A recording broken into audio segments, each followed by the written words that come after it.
یہ بات ذہن میں رکھنا کہ مدرسہ یہ آج کی پیداوار نہیں. میرے مدرسے کی بنیاد کسی وقت کے ولی کتب غوث یا کوئی D C O D P O commissioner کسی افیسر نے نہیں رکھی. مدرسے کی بنیاد خالق کائنات نے خود عالم عرش پہ رکھی ہے. علم آدم الاسماء كلها ثم عرضهم على الملائکہ فقال انبئونی باسماء هؤلاء. باقاعدہ تعلیم و تعلم کا سلسلہ جاری ہوا. پھر اللہ نے امتحان لیا.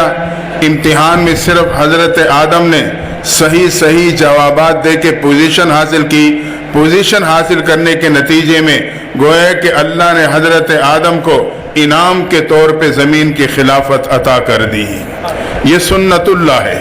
تعلیم و تعلم، امتحان اور پوزیشن لینے پہ انعام. وہاں سے مدرسہ منتقل ہوا، غار حرا میں آیا. اقرأ بسم ربک الذی خلق. تعلیم و تعلم کا سلسلہ جاری ہوا. وہاں سے منتقل ہو کے یہ دار ارقم میں آیا. صفا پہاڑی پہ مدرسہ ہے. دار ارقم کے نام پہ یاد کیا جاتا ہے. محبوب پیغمبر تشریف فرما ہیں. صدیق اکبر ایک پہ محنت کر کے اس مدرسہ میں داخلہ دلواتے ہیں.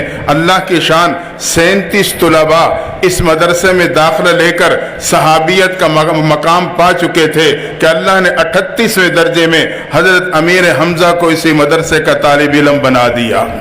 جب امیر حمزہ مدرسے کے طالب علم بنے، کفر سر جوڑ کے بیٹھا. ہمارے جرنیل ان کی شاگردی میں جا رہے ہیں.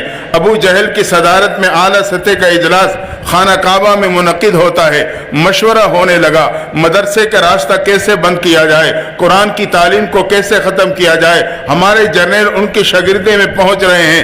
مشورہ ہوتے فیصلہ یہ ہوا کہ مسلمانوں کے پیغمبر کو قتل کر دیا جائے.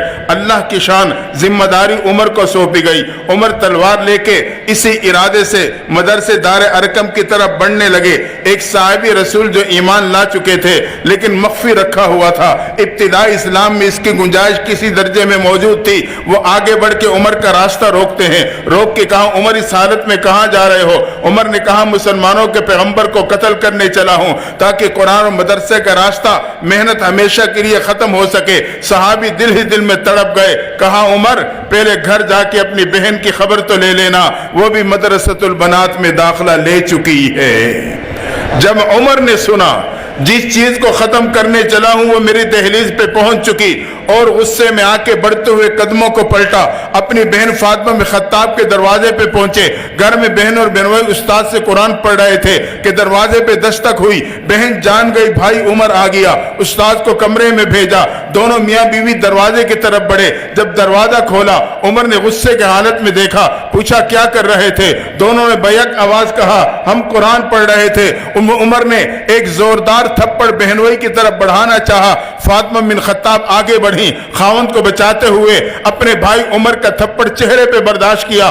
عمر کا تماشا اور تھپڑ تھا جب بہن کے چہرے سے ٹکراتا ہے، بہن زمین پہ گرتی ہے، چہرہ فرش سے ٹکراتا ہے، لیکن ہمت کر کے اٹھ کے آگے بڑھ کے کہنے لگی عمر یاد رکھنا جس خطاب کا خون تیرے جسم میں ہے اسی خطاب کا خون میرے جسم میں ہے. تو میرے جسم سے جان تو نکال سکتا ہے مگر قرآن کی محبت نہیں نکال سکتا ہے.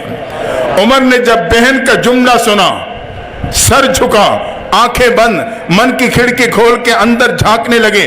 زمین نے جھنجھوڑا عمر کیوں انتقام پہ اترتے ہو؟ کیوں تعصب پہ آتے ہو؟ کیوں غیروں کے پروپیگنڈے کا شکار ہوتے ہو؟ مدرسے کا دروازہ کھلا ہے، قرآن کی درسگاہ کا دروازہ کھلا ہے. خود اندر جا کے دیکھ سکتے ہو ان کا نصاب تعلیم کیا ہے، ان کا انداز تعلیم کیا ہے. اور یہ مدارس والے یہ تو کردار کا درس دینے والے امن کے داعی ہیں.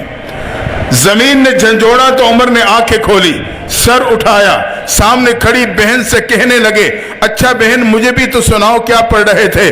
بہن نے قرآن سننے کے آداب بتلائے. بھائی پاکی حاصل کرنے چلے گئے.